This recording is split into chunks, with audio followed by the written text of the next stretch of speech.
조종의 전문가인 나르시시스트를 그들의 방식대로 이길 수 있을지 고민해 본 적 있으신가요? 오늘은 나르시시스트를 무력화하는 방법에 대해 이야기해 보려 합니다. 독성 강한 사람들과의 대화 방식을 완전히 바꿔놓을 20가지 강력한 문장들을 공개하겠습니다. 흔히들 조종자로부터 자신을 지키려면 그들의 상처를 이해하고 공감해줘야 한다고 말합니다. 하지만 진실은 다릅니다. 당신의 공감은 그들에게는 그저 맛좋은 먹잇감일 뿐입니다. 이번 영상에서는 판을 완전히 뒤집어 보겠습니다. 단 몇 마디의 말이 어떻게 그들의 견고한 자아를 무너뜨리는지 그 실전 전략을 알려드릴게요. 나르시시스트를 당황하게 만들 구체적인 대화 기술을 하나하나 짚어보겠습니다. 지금 바로 댓글로 남겨주세요. 내 말을 전혀 듣지 않는 사람에게 끝까지 진실을 증명하려 애썼던 적이 있으신가요? 여러분의 경험이 다른 시청자분들께 큰 도움이 될 수 있습니다. 자, 그럼 이제 시작해 볼까요? 본격적인 문장을 살펴보기 전에 우리가 상대하는 이들이 누구인지 정확히 알아야 합니다. 나르시시즘은 단순히 자기애가 강하거나 거울 보기를 좋아하는 수준이 아닙니다. 타인의 찬사에 비정상적으로 집착하며 공감 능력이 완전히 결여된 심각한 인격 장애입니다. 겉으로는 당당해 보이지만 나르시시스트의 내면에는 아주 깨지기 쉬운 유리자아와 자신의 실체가 탄로 날지도 모른다는 공포가 숨어 있습니다. 그들은 이 공허함을 가리기 위해 거대하고 완벽한 가짜 모습을 만들어냅니다. 그리고 평생 타인의 감정 에너지를 착취하며 살아갑니다. 이것을 나르시시틱 서플라이라고 부르죠. 여러분의 눈물, 해명, 고통 섞인 비명, 심지어 그들을 기쁘게 하려는 노력까지도 그들에게는 자신의 가치를 증명해주는 연료가 됩니다. 그들은 가스라이팅과 비하, 죄책감을 도구 삼아 당신을 조종합니다. 여기서 반드시 기억해야 할 철칙이 있습니다. 당신이 감정적으로 반응하는 그 순간, 게임은 끝납니다. 당신이 지는 것이죠. 오늘 우리가 배울 문장들은 감정적 진공 상태를 만드는 원리로 작동합니다. 나르시시스트가 갈구하는 감정적 영양분을 차단함으로써 그들이 쥐고 있던 통제권을 빼앗아 오고 주도권을 다시 여러분의 손에 쥐어줄 것입니다. 자, 그럼 여러분이 가진 가장 강력한 무기부터 소개해 드릴게요. 첫 번째 기술은 사실 아주 단순합니다. 바로 어떤 설명도 덧붙이지 않은 짧고 간결한 아니오라는 한마디예요. 나르시시스트를 가장 당혹스럽게 만들고 심지어 패닉에 빠뜨리는 말이 뭔지 아시나요? 바로 이 짧은 단어입니다. 여러분이 차분하고 단호하게 아니라고 말하는 순간 그들이 마음대로 휘두르던 세상은 순식간에 무너지기 시작합니다. 한번 상상해 보세요. 지인이나 친척이 여러분의 소중한 휴일에 자기 일을 도와달라며 막무가내로 요구합니다. 예전 같으면 어떻게 하셨을까요? 아마 이래서 안 되고 저래서 힘들다며 구구절절 변명을 늘어놓으셨겠죠. 미안해하며 눈치를 살피다 결국 그들의 요구를 들어줬을 겁니다. 하지만 이번에는 다릅니다.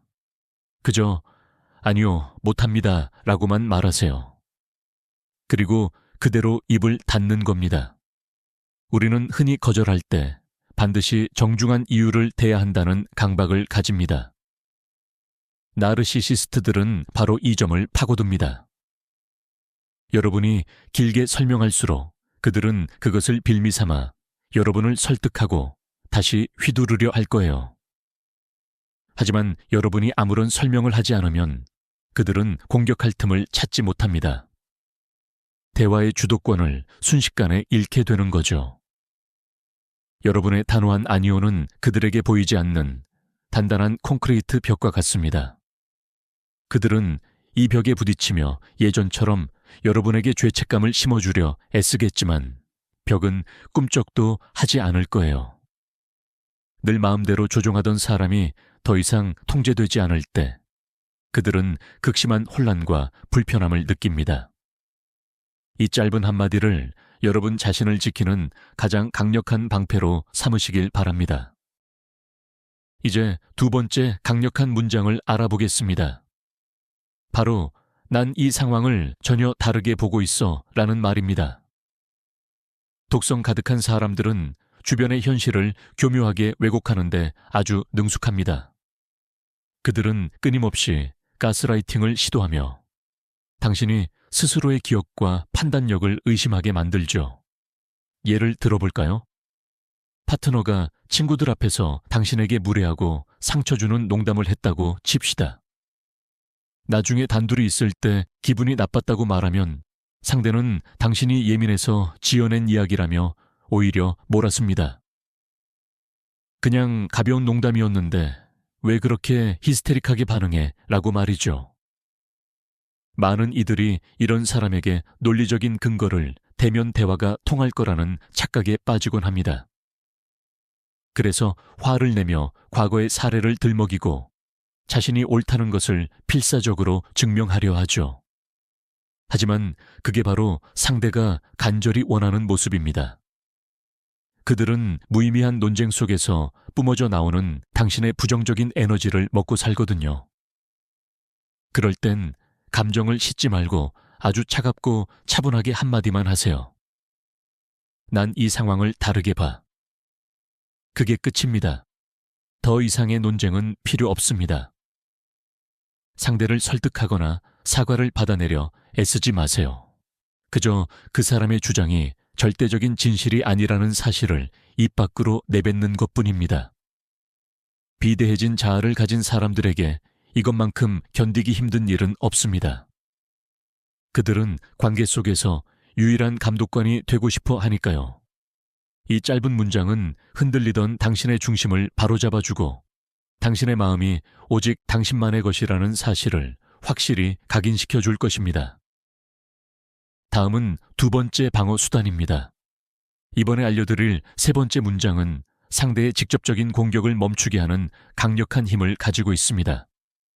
바로 그런 말투는 정말 불쾌하네요. 라는 말입니다. 조종자들은 보통 목소리를 높이거나 비꼬는 태도 혹은 경멸 어린 표정으로 상대의 길을 꺾으려 합니다. 너무나 자연스럽게 몰아붙이기 때문에 여러분은 자기도 모르게 주눅이 들어 변명만 늘어놓는 아이 같은 입장이 되기 쉽습니다. 직장에서의 상황을 한번 떠올려 보세요. 독선적인 동료가 사람들 앞에서 여러분의 작은 실수를 빌미로 소리를 지르며 몰아쓰기 시작합니다. 대부분의 사람은 이런 순간 당황하기 마련이죠. 흔히들 무시가 답이다 라고 생각하지만 나르시시스트들에게 침묵은 곧 굴복이자 계속 괴롭혀도 좋다는 초록불과 같습니다. 이때 상대의 눈을 똑바로 쳐다보며 차분하고 낮은 목소리로 말씀하세요. 그 말투 상당히 거슬리네요. 이렇게 말하는 순간 상대가 짜놓은 시나리오는 완전히 깨져버립니다. 대화의 초점을 논쟁 중인 내용이 아니라 상대의 무례한 태도 자체로 옮겨버리는 것이죠. 그러면 상대는 당황해서 멈칫할 수밖에 없습니다. 여러분이 실수에 대해 변명할 줄 알았는데 오히려 본인의 부적절한 태도를 지적당했으니까요. 상대는 순간적으로 강한 수치심과 분노를 느끼겠지만 더 이상 이전과 같은 방식으로 공격을 이어가지는 못할 겁니다. 이것이 바로 여러분의 선을 확실하게 긋는 방법입니다. 누군가 대놓고 여러분을 공격하거나 모욕한다면 어떻게 대처해야 할까요? 여기 상대의 공격을 그대로 되돌려주는 거울 같은 문장이 있습니다. 바로 그건 네 생각일 뿐이야 라고 말하는 겁니다. 무례한 사람들은 자신의 주관적이고 악의적인 평가를 마치 절대적인 사실인 양 말하곤 하죠. 넌 외모가 엉망이야. 넌 능력이 없어. 혹은 아무도 널 사랑하지 않을 거야 라며 비수를 꽂습니다. 그들의 목적은 단 하나, 여러분이 그 독한 말들을 진짜라고 믿게 만드는 겁니다. 만약 누군가 여러분에게 너처럼 이기적인 사람은 처음 봐라고 비난한다고 해봅시다. 우리 사회에는 비판을 받으면 반드시 반박해야 한다는 인식이 강하게 자리 잡고 있습니다. 침묵하면 마치 그 말이 사실임을 인정하는 꼴이 된다고 생각하기 때문이죠. 그래서 우리는 필사적으로 자신이 얼마나 착하고 헌신적인 사람인지 증명하려 애씁니다. 하지만 그건 상대의 덫에 걸려드는 일입니다. 결국 그들의 장단에 맞춰 춤을 추는 꼴이 되니까요. 이때 그건 단지 너의 의견일 뿐이야 라는 말을 던져보세요. 이 한마디는 상대의 공격을 완전히 무력화시킵니다. 말의 내용과 싸우는 대신 그 사람의 판단 자체가 나에게 아무런 가치가 없다는 사실을 선언하는 것이죠. 상대에게 너의 말은 그저 허공에 흩어지는 소음일 뿐이다 라고 말해주는 것과 같습니다. 자신의 말이 권위 있게 통하기를 바라는 사람에게 자신의 의견이 무시당하는 것만큼 큰 타격은 없습니다. 상대의 독설이 여러분의 기분과 자존감을 휘두르지 못하게 하세요. 그 말에 담긴 가짜 힘을 완전히 빼앗아 버리는 겁니다. 자, 다음으로 넘어가 볼까요? 5번째 표현은 소모적인 논쟁을 끝내는데 아주 효과적입니다. 아주 단호한 한마디죠. 이 문제는 더 이상 너랑 이야기하지 않을게. 상대를 조종하려는 사람들은 당신을 끝없는 말싸움의 늪으로 끌어들이는 걸 좋아합니다. 특히 당신이 가장 아파할 만한 주제를 일부러 끄집어내곤 하죠. 과거의 실수를 몇 시간 동안 들먹이거나 당신의 소중한 친구들을 비난하기도 합니다. 예를 들어볼까요? 파트너가 당신 부모님의 험담을 또 시작했다고 생각해 보세요. 그만 좀 하라고 수백 번은 말했지만 상대는 당신의 평정심을 깨뜨리기 위해 계속해서 그 주제를 반복합니다. 흔히들 건강한 관계라면 모든 문제를 대화로 풀어야 한다고 말하죠. 하지만 이건 위험한 착각입니다. 이런 고정관념 때문에 우리는 소통을 거부하는 사람처럼 보일까봐 두려워하며 억지로 불쾌한 대화를 참아내곤 합니다. 하지만 독이 되는 사람에게는 이 규칙이 통하지 않습니다. 더는 논의하지 않겠다고 확실히 선을 긋는 순간 당신은 상대의 숨통을 조이는 것과 같은 효과를 줍니다. 그들의 에너지원을 완전히 차단해버리는 셈이죠. 그러면 나르시시스트는 길길이 날뛰며 당신이 문제를 회피한다고 비난할 겁니다. 어떻게든 당신이 다시 말려들게 하려고 끊임없이 도발하겠죠. 하지만 끝까지 단호함을 유지하며 자리를 떠나보세요.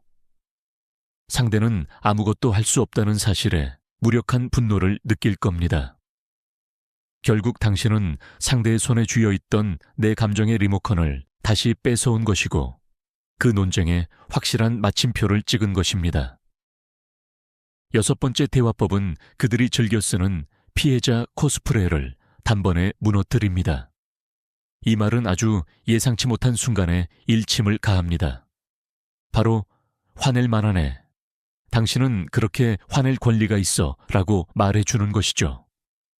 독이 되는 사람들은 종종 아무것도 아닌 일로 불같이 화를 내며 소동을 피우곤 합니다. 소리를 지르거나 문을 쾅 닫고 일부러 눈물을 보이기도 하죠. 당신이 당황해서 달려와 달래주고 사과하기를 바라면서 말이에요. 예를 들어 나르시시스트의 변덕에 맞추지 않고 본인의 계획을 고수했다고 가정해 봅시다. 그러면 상대는 당신을 냉정한 배신자로 몰아쓰며 난동을 부릴 겁니다. 흔히들 공감과 이해를 보여주는 것이 상대의 의견에 동의하는 것이라고 오해하곤 합니다. 이런 착각 때문에 많은 이들이 그저 상대가 화를 낸다는 이유만으로 먼저 사과를 하곤 하죠. 타인의 감정을 마치 자신의 책임인 양 떠맡는 겁니다. 하지만 화낼 권리가 있다는 이 말 한마디는 상황을 반전시키는 신의 한 수가 됩니다. 상대의 감정은 인정하되 그것을 나와 완전히 분리하는 것이죠. 내 행동에 대해 사과할 필요도, 상대를 억지로 달래려 애쓸 필요도 없습니다. 그저 상대가 화가 났다는 사실만 담담하게 인정하고 그 분노 속에 상대를 그대로 두는 겁니다. 교묘한 조종자에게 이것은 회로가 끊기는 듯한 충격을 줍니다. 그들의 히스테리는 당신의 격한 반응과 죄책감을 노린 일종의 연극이었으니까요. 하지만 기대와 달리 눈앞에는 마음껏 화내라며 지켜보는 차분한 관객뿐입니다. 당신이 반응해주지 않는 순간 그들의 연극은 더 이상 아무런 의미가 없어집니다. 7번째 문장은 여러분의 기억을 지키기 위한 도구입니다. 바로 이렇게 말하는 거죠. 나는 이 대화를 전혀 다르게 기억하고 있어. 우리는 다시 한번 현실 왜곡이라는 주제로 돌아가야 합니다. 나르시시스트들이 가장 즐겨 쓰는 수법이기 때문이죠. 그들은 수시로 과거를 조작하곤 합니다. 중요한 약속을 해놓고도 다음 날이면 눈 하나 깜짝하지 않고 그런 말을 한 적 없다고 딱 잘라 말합니다.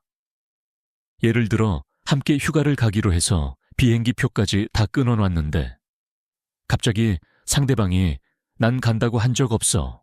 네가 혼자 상상한 거겠지 라고 말하는 상황을 떠올려 보세요. 순간 발밑에 땅이 꺼지는 듯한 기분이 들 겁니다. 흔히들 이런 논쟁에서 이기려면 완벽한 기억력이나 확실한 증거가 필요하다고 생각합니다. 그래서 필사적으로 메신저 대화 내용을 뒤지거나 목격자를 찾으며 자신이 틀리지 않았음을 증명하려고 애쓰죠. 하지만 이건 함정입니다. 조종의 달인들은 눈앞의 명백한 사실조차 부정할 테니까요. 그럴 때 차분하게 난 다르게 기억해 라고 말하는 것만으로도 상대방의 가스라이팅을 멈출 수 있습니다. 상대에게 거짓말을 인정하라고 강요할 필요는 없습니다. 어차피 소용없는 일이니까요. 대신 가장 중요한 것, 즉 나만의 현실을 확고히 선언하는 겁니다. 이런 태도는 상대에게 아주 위험한 신호가 됩니다. 당신의 기억을 지우려던 시도가 실패했다는 걸 깨닫게 되기 때문이죠. 더 이상 그들의 마법은 통하지 않습니다. 스스로의 감각과 판단을 신뢰하는 당신의 그 확신이야말로 그들에게 가장 큰 고통을 주는 강력한 무기가 됩니다.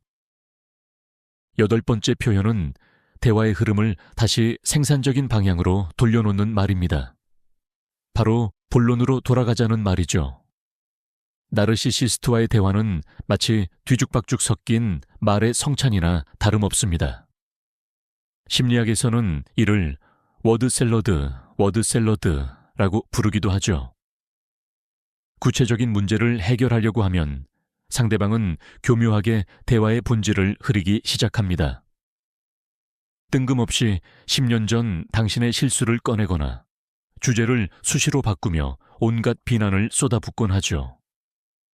예를 들어 공동 계좌에서 빠져나간 돈에 대해 묻는다고 해봅시다. 그런데 돌아오는 대답은 너는 요리도 못하고 애초에 집안 교육을 어떻게 받은 거냐는 식의 생뚱맞은 인신공격뿐입니다. 우리는 흔히 상대방이 저렇게까지 말하는 데는 다 그만한 이유와 논리가 있겠지라고 믿어버리는 실수를 범합니다. 하지만 그 말도 안 되는 비난에 일일이 대응하다 보면 결국 처음 하려던 이야기가 무엇이었는지조차 잊어버리게 되죠. 그게 바로 상대방이 노리는 함정입니다. 이때 다시 본론으로 돌아가자고 단호하게 말하는 것은 상대가 책임에서 회피하지 못하게 막는 강력한 수단이 됩니다. 상대가 필사적으로 피하려는 그 핵심 주제에 환한 조명을 비추는 셈이죠.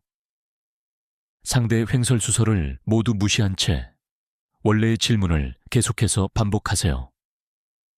이렇게 되면 조종자는 몹시 당황하며 궁지에 몰리게 됩니다. 결국 불편한 질문에 직접 대답하거나 아니면 창피함을 무릅쓰고 대화에서 도망칠 수밖에 없게 될 것입니다. 9번째 대화 기술은 인위적인 조급함으로부터 당신을 지켜줍니다.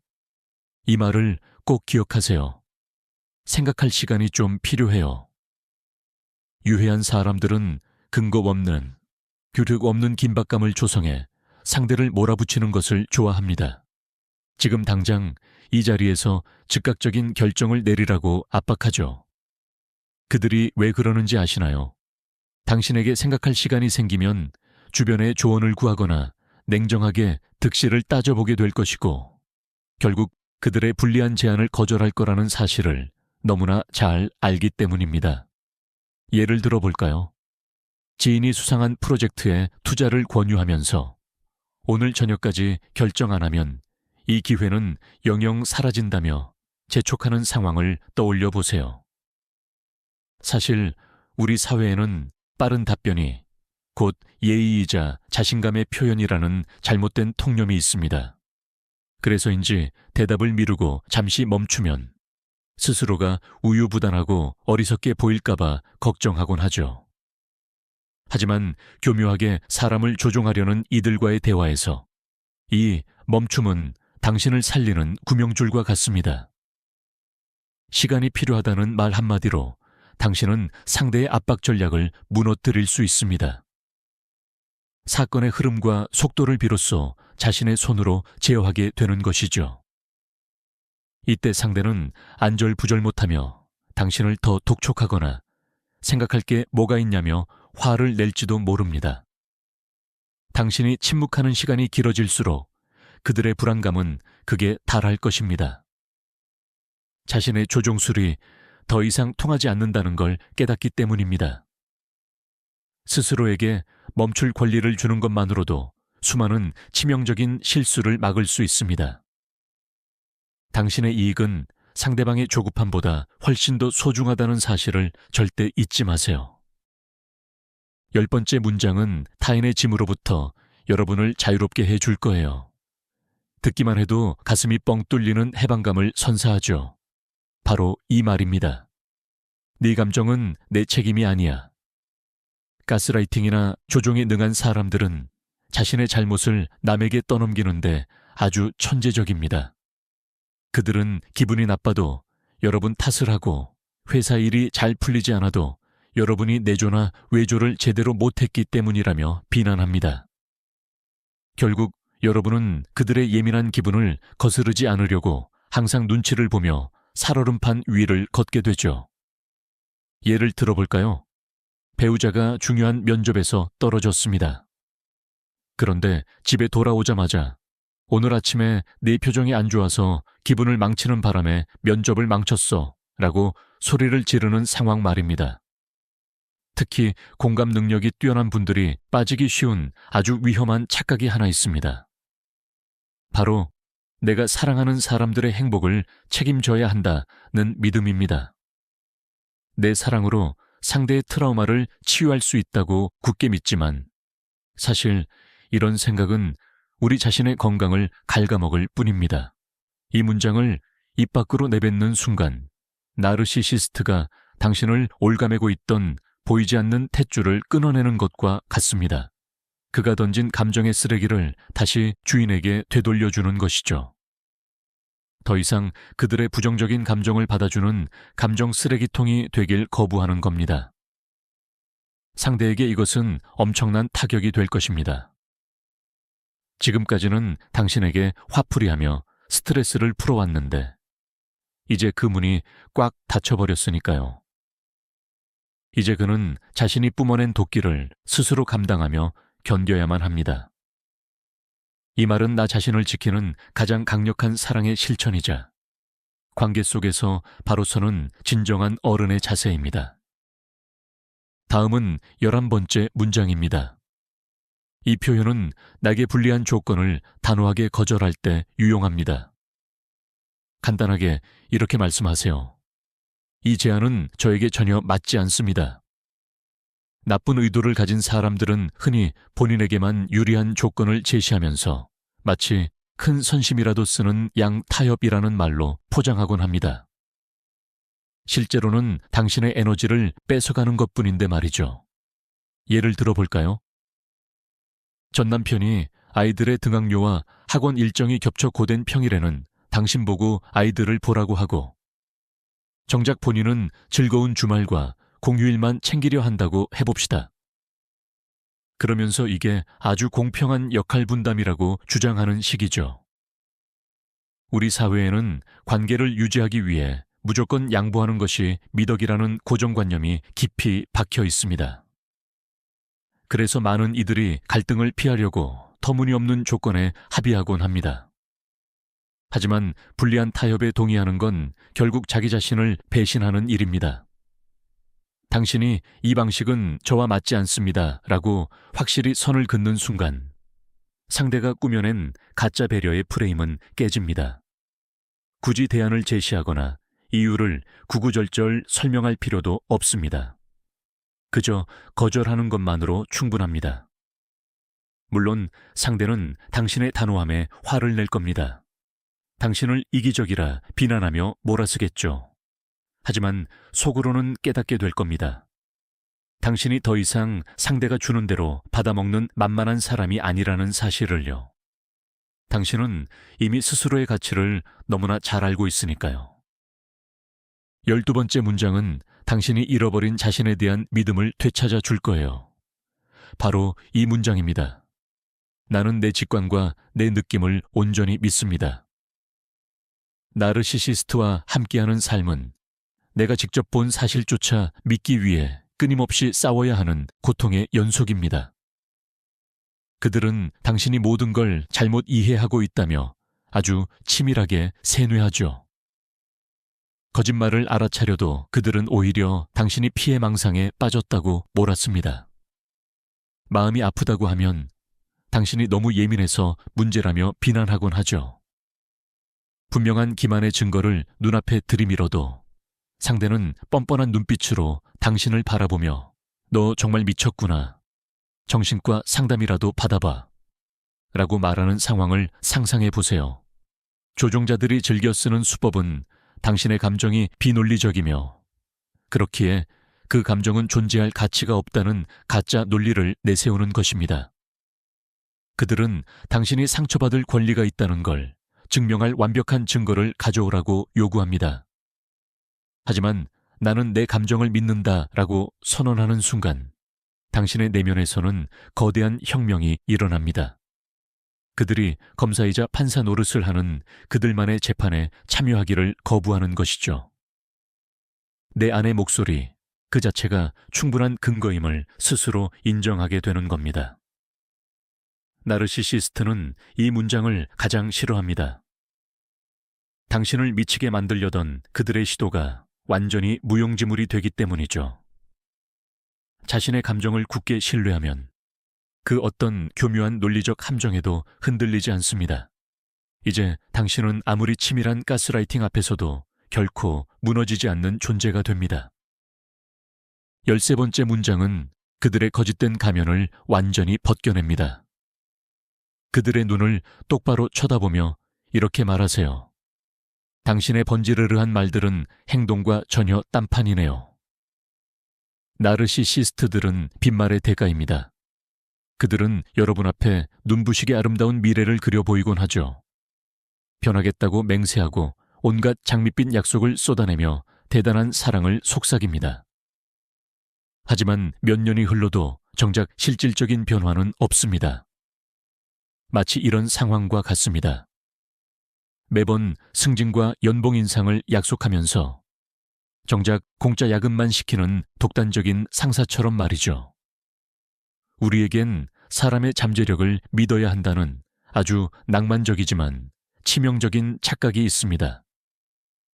그들의 달콤한 말에 마음을 뺏겨 언젠가는 그 약속이 이루어질 거라 기대합니다.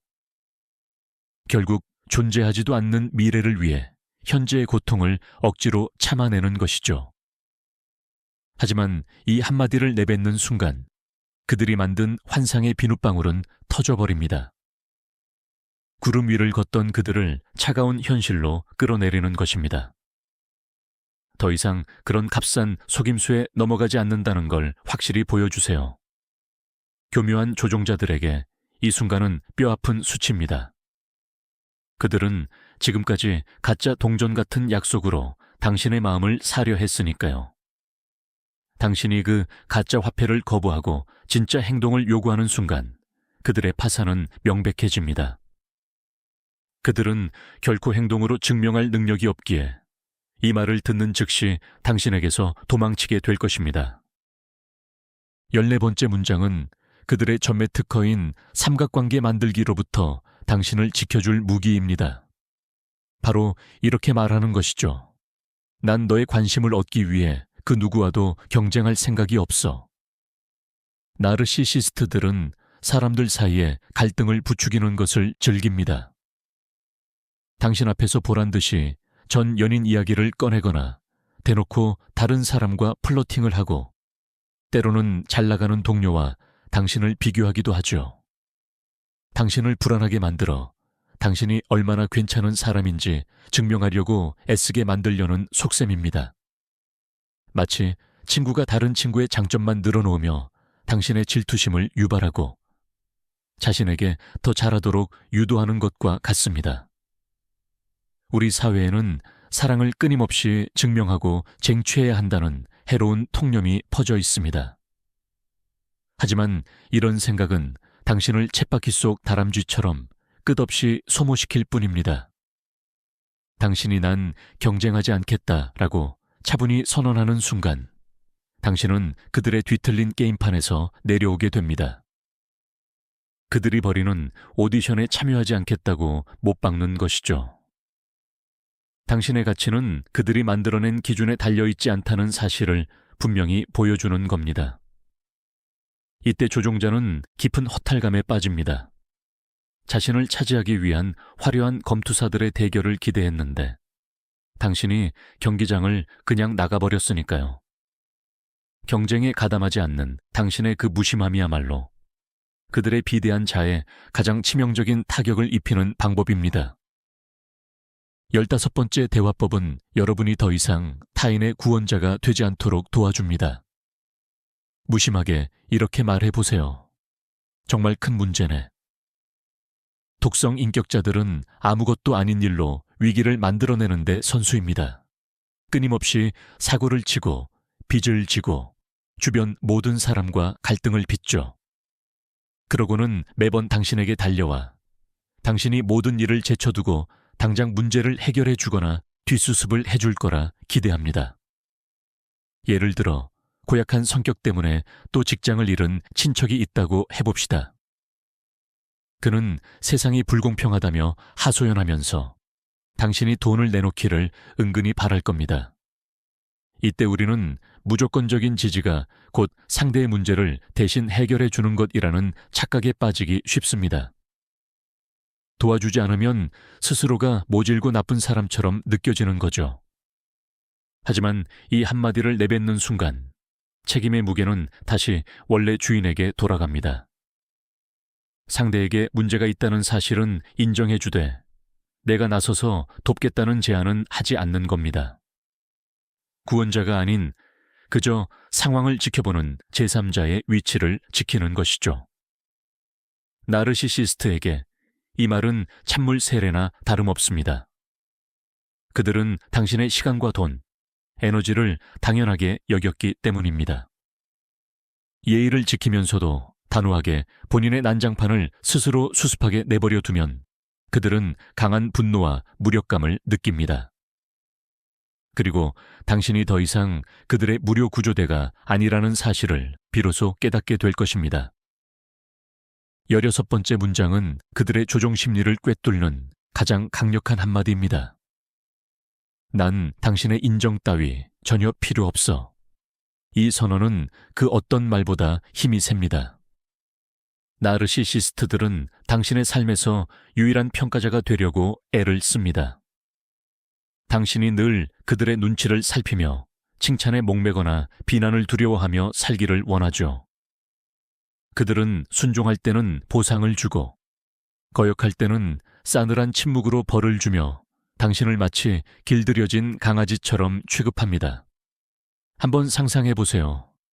당신이 정말 마음에 드는 물건을 샀는데 상대가 인상을 쓰며 안목이 왜 그 모양이야? 라고 비아냥거립니다. 그는 당신이 당장 그 물건을 반품하러 달려가기를 기대할 겁니다. 하지만 타인의 평가가 나의 가치를 결정한다는 건 거대한 착각입니다. 우리는 사랑하는 사람에게 좋은 사람이 되고 싶어 하는 나머지 내 자존감의 열쇠를 그들에게 통째로 넘겨주곤 합니다. 이 문장을 내뱉는 순간 당신은 그 열쇠를 다시 되찾아오게 됩니다. 이제 완벽한 정서적 독립을 선포하는 것이죠. 그가 당신에 대해 뭐라고 떠들든 그것은 그저 공허한 소음일 뿐 당신 자신에게는 아무런 영향도 주지 못한다는 사실을 보여주는 겁니다. 이것은 조종자에게 왕좌에서 쫓겨나는 것과 다름없는 충격을 줍니다. 당신의 삶에서 누리던 신과 같은 지위를 잃게 되는 것이니까요. 당신의 당당한 독립심 앞에서 그는 자신의 존재가 얼마나 보잘것없는지 깨닫고 깊은 무력감에 빠지게 될 것입니다. 17번째 표현은 도저히 감당하기 힘든 상황에서 여러분을 지켜줄 비상 브레이크와 같습니다. 상대에게 단호하게 이렇게 말하세요. 우리의 대화는 여기서 끝입니다. 때로는 상대를 말로 설득하는 게 아예 불가능할 때가 있습니다. 그들은 논리적인 대화 대신 인신공격을 퍼붓고 비하하는 말을 쏟아내죠. 심지어 대화를 끝내지 않으려고 집 안까지 따라다니며 집요하게 괴롭히기도 합니다. 막다른 길에 내몰린 기분으로 상대의 독설을 견디며 눈물로 호소해봐도 대화는 통하지 않습니다. 우리는 흔히 대화 도중에 자리를 뜨는 것이 예의에 어긋나거나 패배자의 모습이라고 생각하곤 합니다. 그래서 무례해 보이지 않으려고 그 모진 감정적 폭력을 묵묵히 견뎌내죠.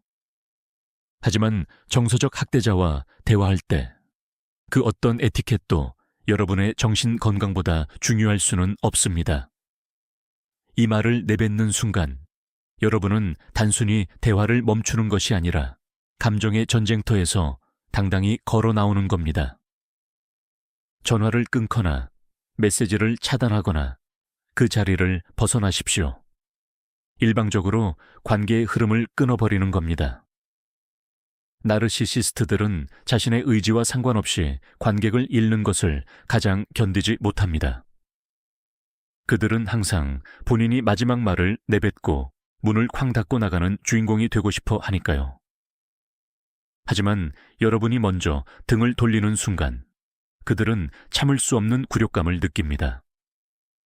상대가 허공에 대고 혼자 소리 지르게 두십시오. 그것이 그들의 에너지를 완전히 차단하는 가장 강력한 방법입니다. 18번째 문장은 여러분의 삶에 절대적인 경계선을 긋는 말입니다.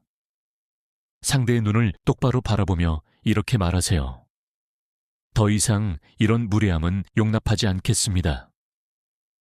독성 있는 사람들은 끊임없이 여러분의 한계를 시험합니다. 처음에는 가벼운 농담으로 시작해 무시하는 몸짓으로, 그 다음에는 노골적인 모욕으로 이어지죠. 그들은 한 걸음씩 선을 넘으며 여러분이 가혹한 대우에 익숙해지도록 길들입니다. 예를 들어 평범한 다툼 중에 파트너가 당연하다는 듯 욕설을 내뱉기 시작하는 상황을 떠올려 보십시오. 우리 사회에는 무한한 인내와 용서가 사람을 변화시킬 수 있다는 위험한 신화가 존재합니다. 우리는 언젠가 상대가 내 진심을 알아주길 바라며 굴욕을 견디곤 하죠. 하지만 인내는 가해자를 변화시키는 게 아니라 오히려 그들을 더 괴물로 만들 뿐입니다. 이 문장은 나 자신을 사랑하겠다는 강력한 선언입니다. 존중해 달라는 간절한 부탁이 아니라 단호한 최후 통첩입니다. 관계가 끝나는 지점을 명확하게 보여주는 것이죠. 나르시시스트에게 이 말은 자신의 게임이 너무 멀리 갔으며 소중한 자원을 영영 잃을 수도 있다는 강력한 경고가 됩니다. 그들이 아무리 농담으로 치부하거나 당신을 예민한 사람으로 몰아세워도 그들의 마음 깊은 곳에는 두려움이 자리 잡을 것입니다. 스스로가 존중받을 가치가 있다는 여러분의 확고한 믿음은 상대가 가진 절대 권력이라는 환상을 완전히 무너뜨릴 것입니다. 19번째 문장은 마치 어둠 속의 도둑을 비추는 강렬한 조명과 같습니다. 여러분은 그저 차분하게 이렇게 말하면 됩니다. 지금 나를 조종하려고 하는군요.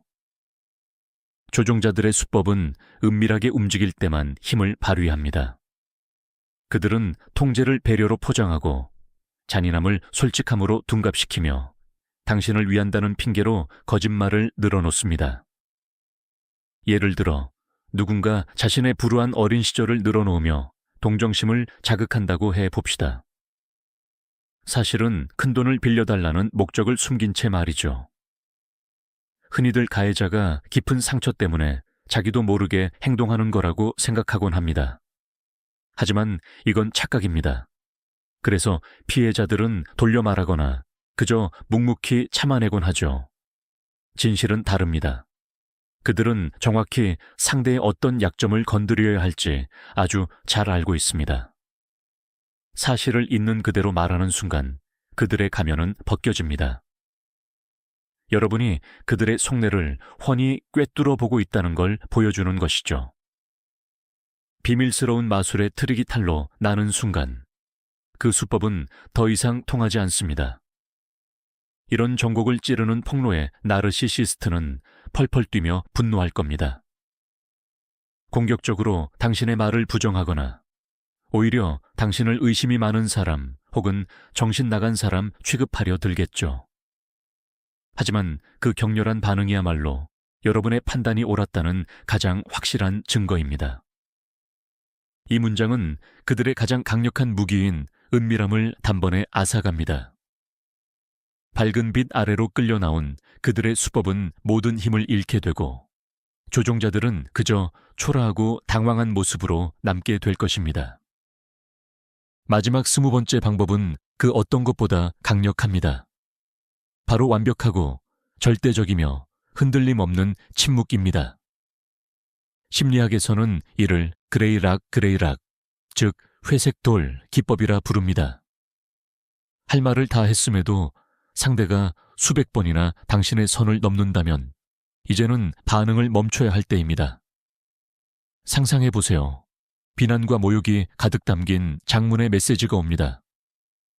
당신은 그걸 읽지만 단 한마디도 대꾸하지 않습니다. 차단도 하지 않고 변명도 하지 않습니다. 그저 존재하지 않는 사람처럼 아무런 감정도 내비치지 않는 겁니다.